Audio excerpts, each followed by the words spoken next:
Welcome, everyone, to yet another episode of Disruption Talks. 2023 is just happening over here.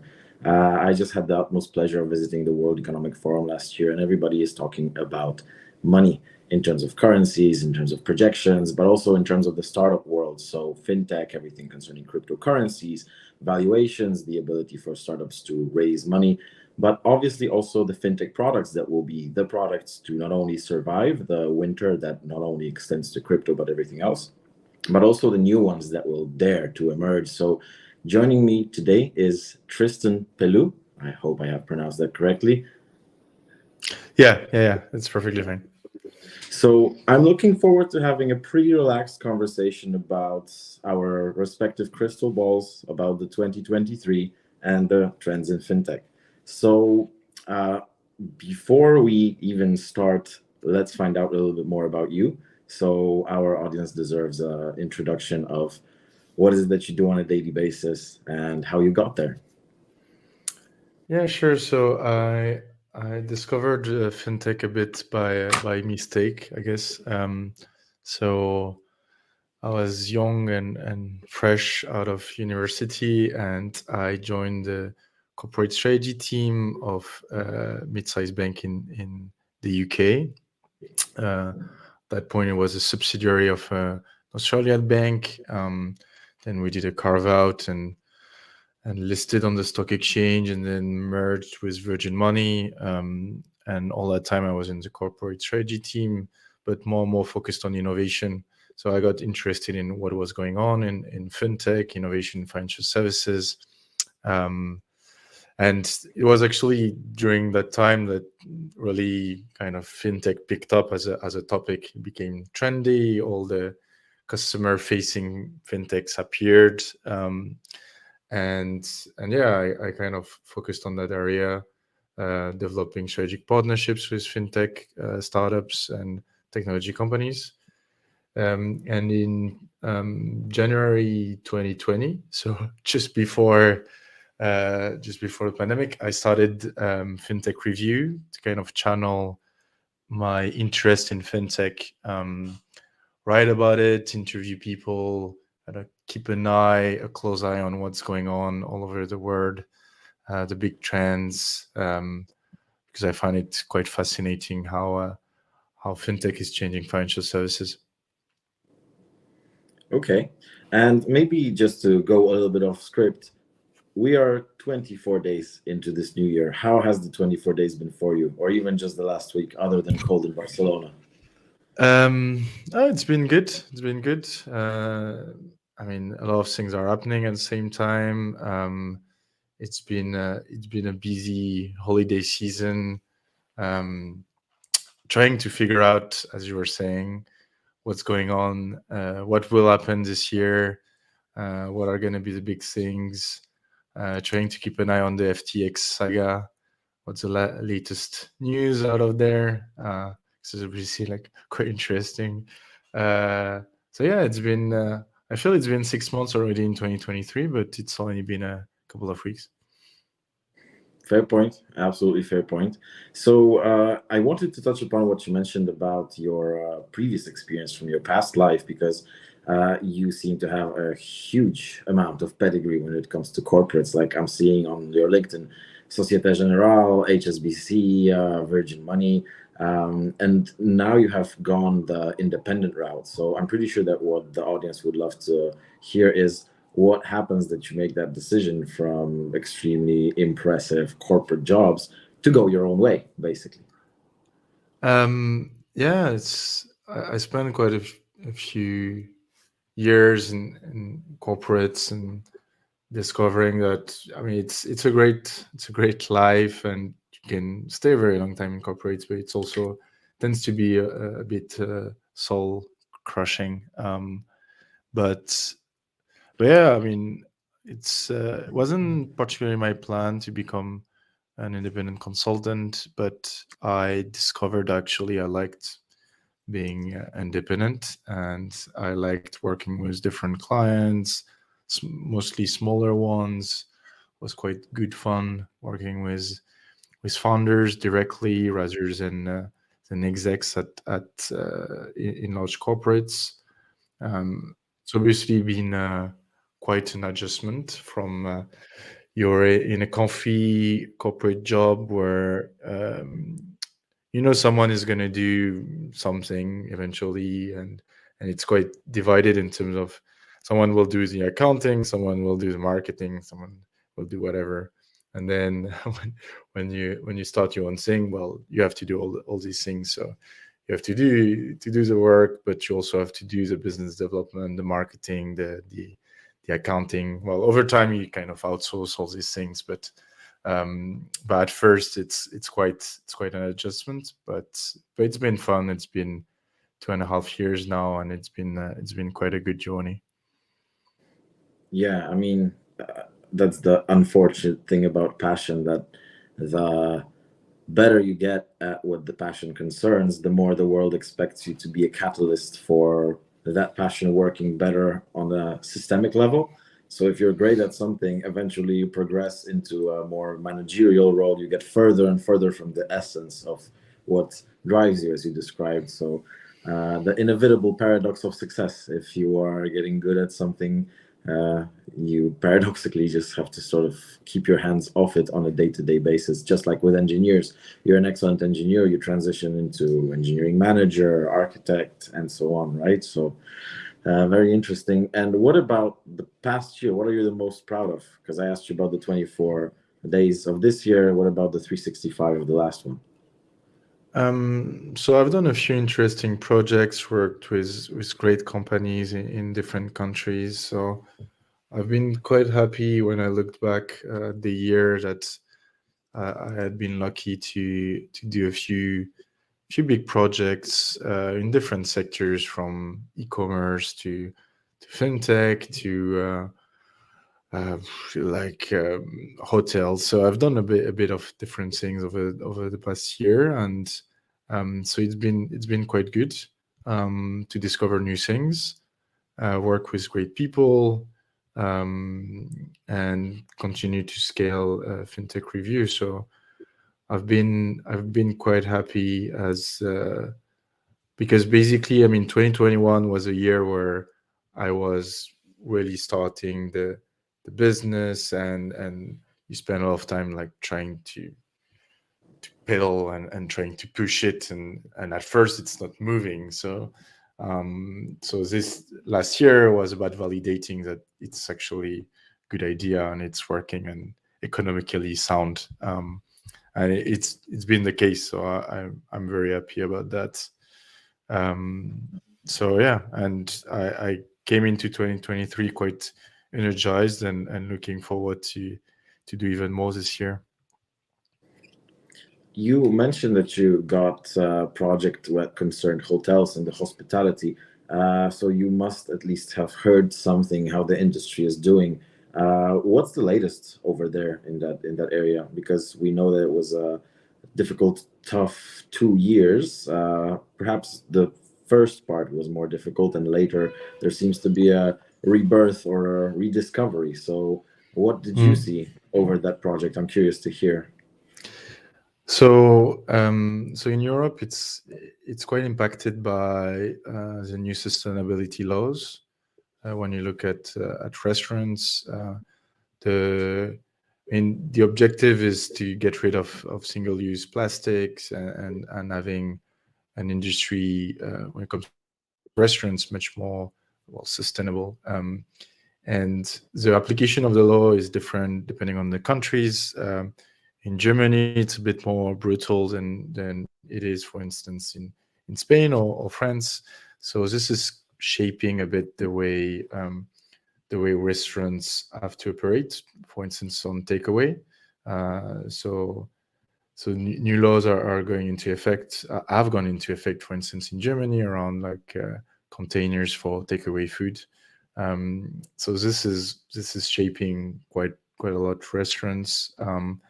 And yeah, I mean, they're bouncing back after, as you say, rough periods. But the ones that have gone through this now are for sure. I mean, they're let's say they're more solid than the ones that have not gone through this, it's a bit well, it's a survival of the fittest when it comes to to this industry, and now yeah, it's adapting to the new reality of a more sustainable industry.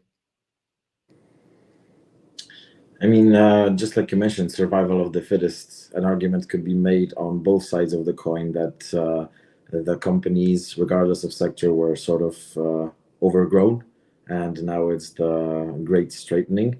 But also, anytime it's pretty sad to see when entrepreneurs, regardless of the industry that they're in, have to sometimes, take a step back, regroup, and try with another venture. So interesting to hear that from you. But when it comes to fintech review, because we've spoken a lot about you and about the general feeling of right now, what articles published by fintech review gains the most traction and why? I'm curious to hear what is it that people want to read about the most, because fintech is a very broad term, right? But I'm sure that some specifics have gotten the most views. So usually it's the interviews that perform better. Um, and one interview in particular that was published around 21 women to follow in blockchain, and that was published on International Women's Day. A lot of traction because it was covering a lot of power leaders in blockchain in various companies, and I think the format was great. It wasn't easy like to pull together because you have lots of different people, um, but it was quite a good format. You got a lot of eyeballs. I think to this date is the one that I got the most reads even now. But other interviews have done well. So it tends to be like so. The idea behind these interviews is for for me to cover a specific topic, but then also hear about the personal journeys of the people, like briefly, hear about the company, but trying to mix up these three things. So one thought leadership topic that can be covered at the same time talking about the person, why they've done. I mean, so most of the time it's founders. So why did they start this? Why did they start this company? It's kind of thing that interests me. Why would you start this company? What what market did you see? What problem did you want to solve? And then talking a bit about the company. But the three things I like to cover in an interview. And how do you choose the topics of those interviews? What makes you say this one, not that one? So, I mean, I usually like to talk about things I haven't covered yet. So, going into some details, some payments, some lending practices. I don't know, like going a bit more niche over time, but covering a topic that I haven't. And obviously, that is in link with what the company is doing. So, but I mean, obviously in fintech, there are plenty of things that can be said and covered. So usually agree with the people on the topic and say, well, look, it's gonna be this angle for the interview, and some questions will be towards that, the future of whatever, future of invoicing, future of lending, and then we'll go a bit more in that direction, and it's going to be linked to the what the person, well, what the company is doing, and so somehow as a person. Okay. And I want to talk about the strategy why. Help me do this right. How do I say this correctly? Yeah, Strange Why. I think it was. I thought I was clever when I found the name because it was strategy, and then I was like, oh, I'm going to change it to Y. But I discovered over time that actually people have a hard time saying it and spelling it, but it's fine. Now it's too late. Uh, Optimistically looking, bright side, everybody asks you, there's some reinforcement. It's not just a name that passes, it's a name that everybody has to say. So, that's Yeah. an added benefit. So, it's a consultancy. So, how would you describe your most frequent consulting requests? Um, so yeah, it's a consultancy I set up to do consulting stuff. And I guess what is becoming more and more like a big topic in strategy. I guess it's strategy execution or change management or transformation. And something that I use quite a bit to do that is the OKR methodology. So objective and key results. I found over time that is super useful to deliver a strategy, to get to from vision to strategy to execution. But also when you want to do when you want to manage whatever project. So it can be post merger integration, it can be like basic project management for the long term, or it can be about doing like deep transformation in the business or restructuring. Then using that methodology to go from, okay, we want to do that, this is what we want to achieve, and this is how we're going to achieve it. I found it quite useful, and it's not particularly new. It's been around for quite a long time, but it's becoming more and more in fashion, and more. I think it was relevant when we were in a growing environment, when the economy was doing well. But now that people have to wonder, maybe restructure a bit their business or rethink their business model, it becomes actually also very relevant. So this is what I see as it's quite a big request on the consulting side. Okay, and from what you said, it sounds like people come to you with, please solve my current issues, much more than let's look into the future, let's discover emerging trends, let's stay ahead of the curve, but much rather things that are happening right now. So I guess in a way to solve the issue of a business, you have to look into like what the future might look like. Um, so so I guess, I mean, strategy is a lot about problem solving, and there's always some problem to solve. How could we grow faster? How could we grow? Could structure the business? How do we come up with a business plan that makes sense? And it's a lot about looking what's happening now and what might happen, as you say, like, the future. um, so so yeah, I think it's about trying to understand the business, trying to understand what can be improved. How do you deliver on a specific idea? And that's a mix of living in the now and executing on what you need to execute, but also with some sense of direction. So that's what I like to, set some vision around. Okay, where do you see the business in a year, and what do we do now to in order, so breaking down, like retrofitting a bit the plan. That's I find quite useful. Okay, so speaking of this future trends analysis and evaluation, we have a question in the comments from our audience. Maciej asks, question, fintech plus recent AI potential, hot or not? And I'm pretty sure that recent AI potential means Chat GPT. Did you have any discussions with your clients about the implementation of Chat GPT? Maybe some other recent AI potential that's not as obvious as Chat GPT? What's the world with that in fintech?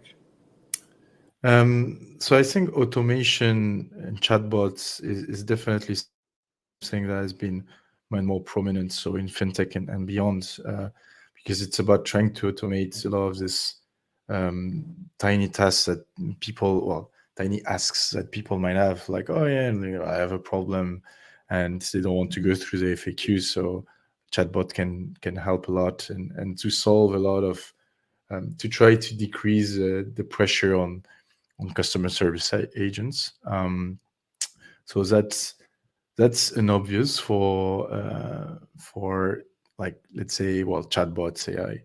Um, it becomes a bit more complicated, and things that we haven't seen yet. In when you want to try to apply it for instance, it could be around financial advice, where you you have have a client who's just typing, oh, like, asking, hey, what should I do with my money? And then, oh, like, this is your strategy given your profile and stuff like that.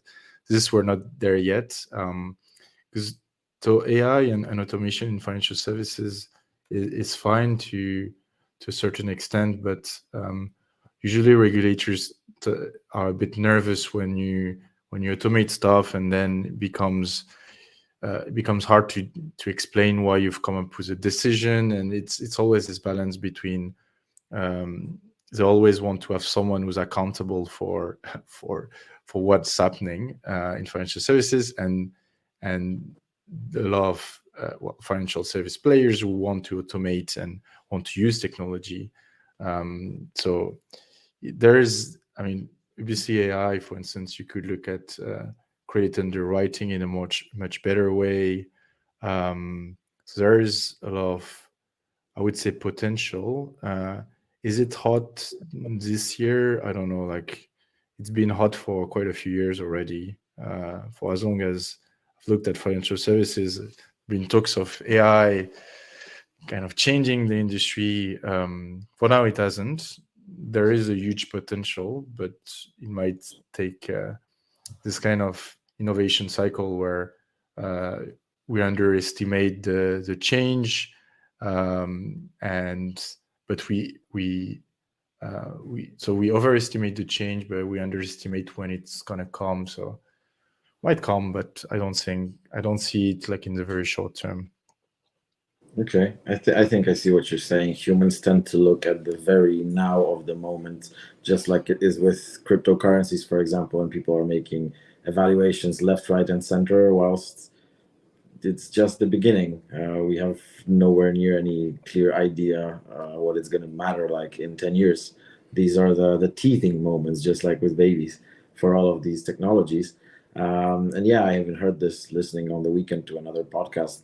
Some founder mentioned that some audits, for example, from let's say Ernst and Young, right now are done largely by humans, but they would actually prefer for that audit to be done by a computer because a computer is, of course, depending on the code, but if code is working properly, the possibility of human error overlooking something, a mistake, simply disappears, right? So not only is it going to be time savings, but also time savings and increase of precision with various tasks.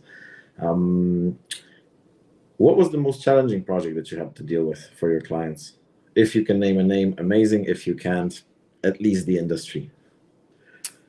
Um, so I mean, I think it's, if I look back, a tough one was, well, working on the IPO of CYBG when I was in the strategy team, because it was tight deadlines, and spending a couple of nights in the office trying to like do some manual like paperwork to be able to list. So this was quite tough.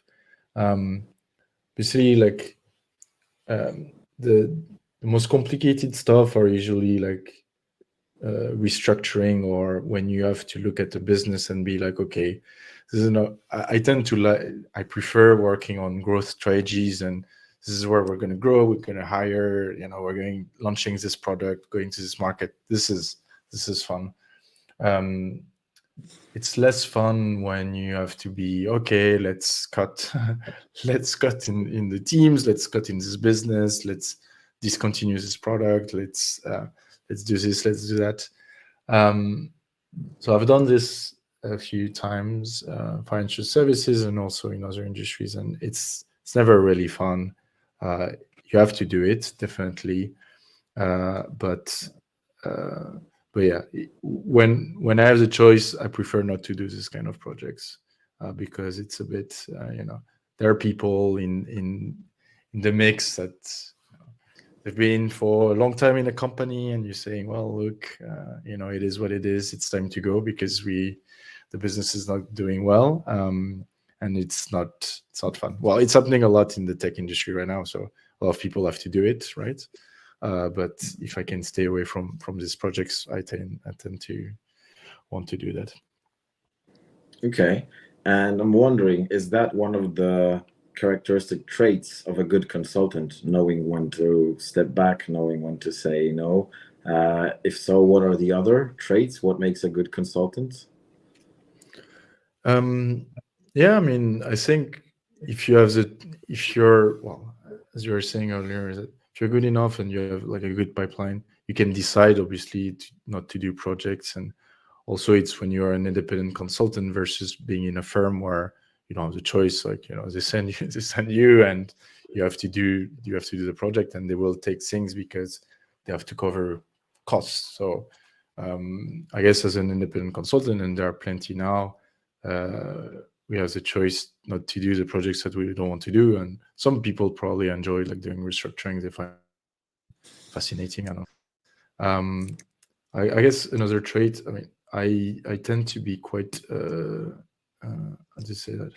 Quite direct and quite honest in the sense that maybe it's not how most consultants are, but I don't want to like sell dreams or tell things that are not going to happen. So I tend to be quite direct. You see, I mean, you need to be like super well organized and super, I mean, well organized in the sense that the way you structure your ideas, the way you execute, it's a lot of project management. So strategy consultants are glorified project managers that are very good at taking the idea of a client and then turning it into something that can be done, a strategy that can be done, but also taking ideas from different connecting dots.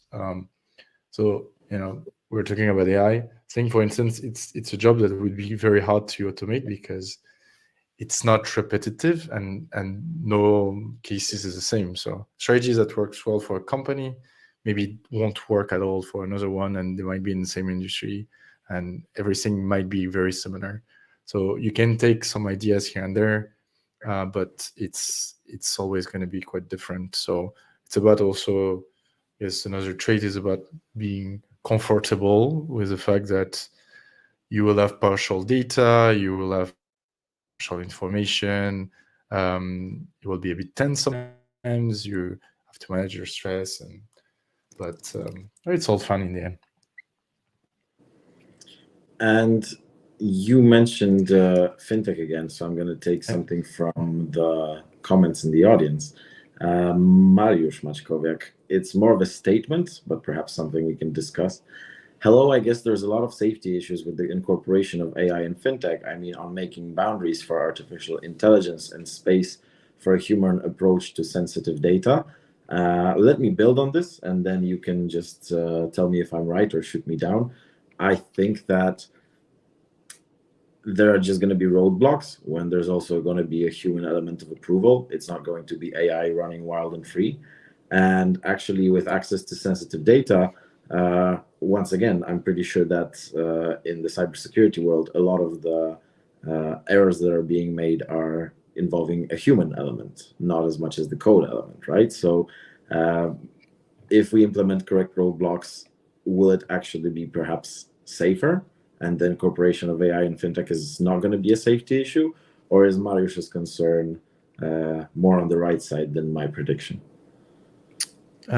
So, I mean, if you look, for instance, a great application of AI in financial services is anti-money laundering. So, going through millions of transactions and looking at what's suspect and what is not. This is obviously a machine does it better than a human. That's quite obvious. In that case, for instance, what I'm saying is, okay, so for instance, you use AI for credit decisions, and the problem is the way you're going to build the model. Maybe there's going to be some bias, maybe not, or maybe you discover over time that your model is so smart that it's taking a bias that you don't want them to take, and so this is where it becomes tricky because what I was saying is that even if it's not a black box, but how is the system functioning? How are they taking decisions? So I think there is always going to be a difference between using AI for decisions are have an impact on people's lives, like a direct impact, like telling them yes or no for credit, for instance, versus things for automating manual stuff. So going through transactions to see if something fishy is going on, then it will pop up and say, oh, okay, well, this transaction looks weird, and then someone can look into it and say, oh, actually, yeah, I understand the data points, and going a bit further. So this is where I see the potential, because yeah, as Marius is saying, is that the going through sensitive data and trying to understand what is happening in terms of that's the problem, is that if you have AI that is super smart, the problem is that you will need someone still to understand how they come up with a decision to say yes or no for a credit. So this is uh, limiting a lot what you can be doing, especially in credit decisioning, for instance. Okay. So yeah, Marius, thank you for this remark. I'm absolutely sure that voices like that are necessary, especially when new trends emerge. But personally, I'm very optimistic looking towards AI not being a replacer, but an accelerator for every human to just do their job better and reduce any statistical bias. So I wanted to ask you, because StrateGY operates across a range of industries, across a range of geographies. Have you seen any different behaviors or decisions or pathways of creativity from founders? Let's say when you would be looking at Latin America and you would be looking at Europe.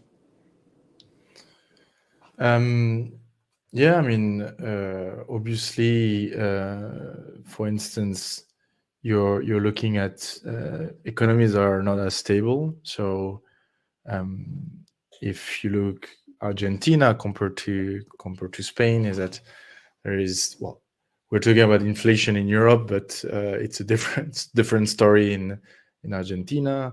The currency is not stable, so there's lots of different things that you would take into consideration as you build a business.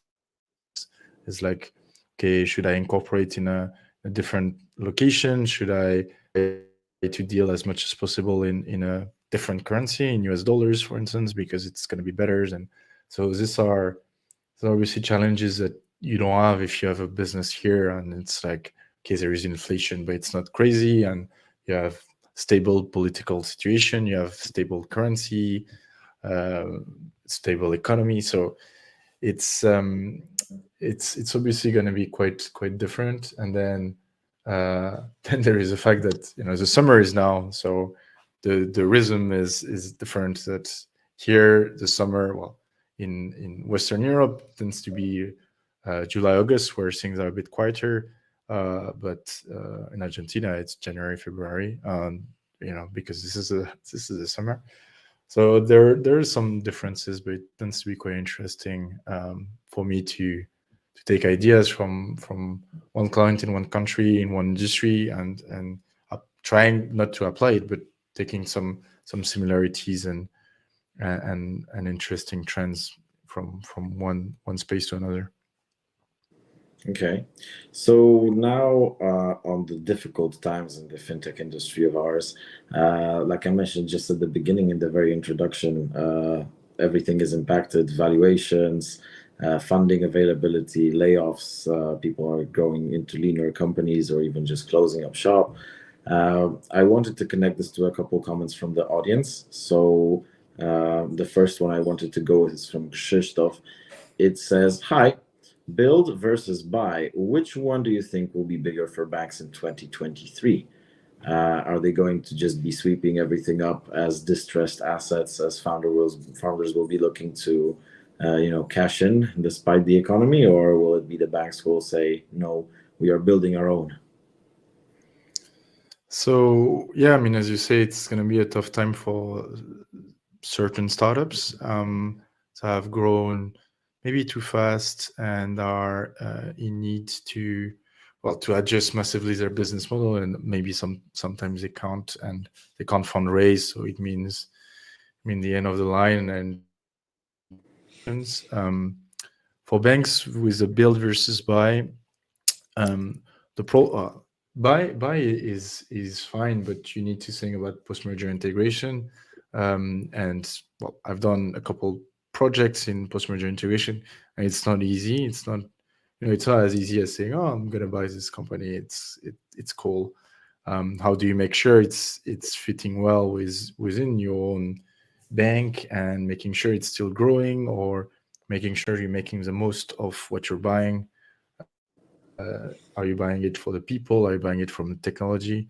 If it is for the technology, and if you're a old school bank with a very old tech stack, is it actually gonna work, or do you move your clients to this new tech stack that you're buying? So it's complicated, but there might be great opportunities for sure, because there are lots of fintechs that don't have sustainable business models, that don't have business models that can generate actual revenues, well, actual revenues that covers their costs. So either they can fundraise, or even in down rounds like Klarna, that preferred that route rather than going bust. So fair dues. So that's gonna be a tough choice for some founders, which is, okay, I go for a fundraise down round. I try to sell, so maybe I cash out. For the banks, it's gonna be, uh, yeah, should I try to build something similar? It's gonna take me ages. I'm gonna do this waterfall. It's gonna take me 3 years to come up with something that was good in 2020. Or should I buy this shiny new thing? Valuation might be better, but there are the challenges around the integration of the acquisition. Um, and I guess it's going to be a case by case. And also, it can be, for banks, a way to look at some of their emerging competitors and letting them die. Uh, you know, that's always a strategic solution. Okay, I'm betting on more of definitely more of the buying, but let's see. We've got a lot more days in this year to see. And speaking of those trends, I've got an audience member, Rafael. He's saying at the beginning of 2022, many said that it'd be a year of digital payments. Jack Dorsey left Twitter to grow Square, now Block, I believe. Trailblazers like Klarna or Spendex were on the rise. What's going to happen in payments this year? And is buy now pay later still a hot trend that we should observe? Mixed with my question, most overhyped trend and most underestimated trend. What are those? Um, so in payments, yeah, I mean, I'm not sure exactly if this year will be a hotter year than last year. For BNPL, for sure. I mean, what we've seen is that it was super trendy and then didn't explode, but the massive down round of Klarna told us that, although it's interesting, um, the margins are quite thin, um, and it had evolved into, okay, you can do fragment payments of anything and everything, and it didn't make sense. Um, so now it's adapting to a new normal. It's going to clean up also a bit, because maybe there were too many players looking at the same customers, and that's why also Klarna is still trying to pivot to being more than just BNPL, and also offering like accounts and doing more than that, because they've realized um, that BNPL only is just not enough. Um, so definitely it was overhyped last year. What is overhyped now? I'm trying to think. I mean, because now we're in a situation where it's, well, for me, neobanks are overhyped. I mean, they've been for quite some years, but it's just that I don't see how there can be so many going after the same customers. And I think that a lot of them can't survive because there is not so much speed in retail, like doing some tiny margins on a retail customer, and over the life of a customer you make $20, and you're like, yeah, and you're spending 50 to acquire them.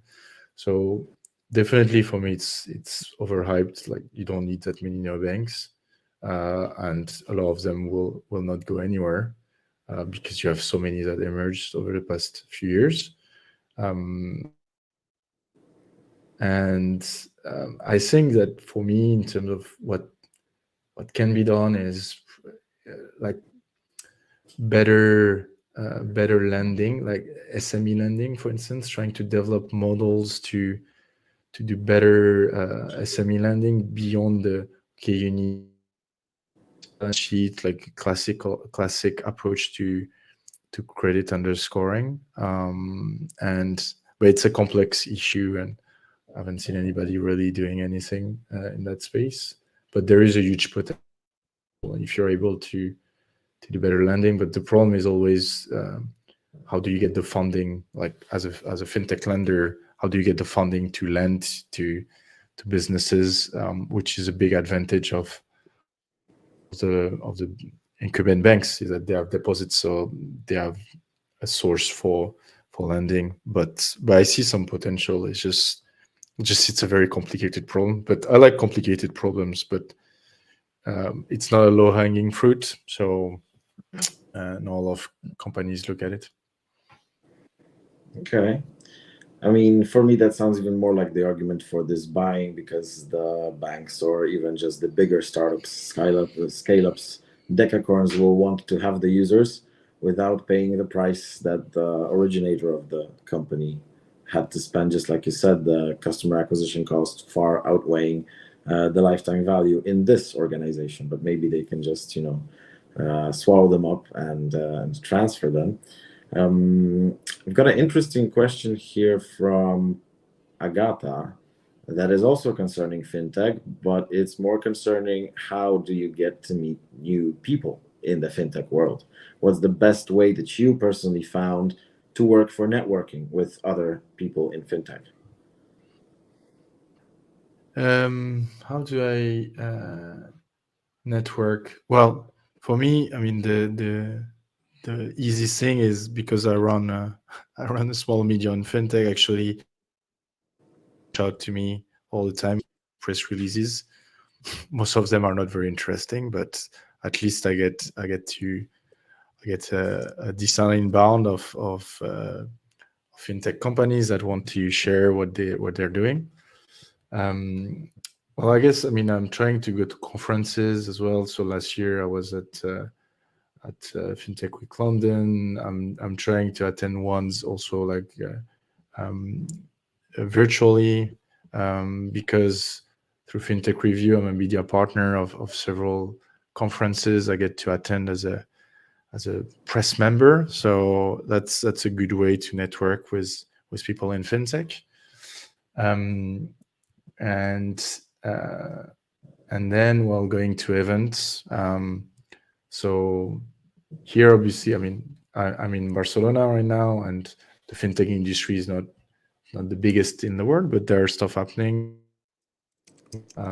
So there are Barcelona fintech events every now and then. So in 2 weeks there is one, so I'll be meeting people there. I'm actually going to be a panelist there, so it's going to be fun as well to talk about fintech more. Um, so yeah, I mean, I'm trying to do more like physical and virtual ways to meet people. I think after COVID, realized that it's actually quite good to meet people like face to face. So I try to go to conferences. In Barcelona, there is a Mobile World Congress, been the past 2 years. It's not just about mobile, and now you have part of the conference, which is 4 years from now, and there are lots of fintechs coming. Um, so yeah, I'm trying to do more like face-to-face events to meet people because it's always nicer to have a coffee or a drink and talking with people. Um, so yeah, mostly that's how I network. Okay, Agata, hopefully that answers your question. The last question I've got is from Pavel.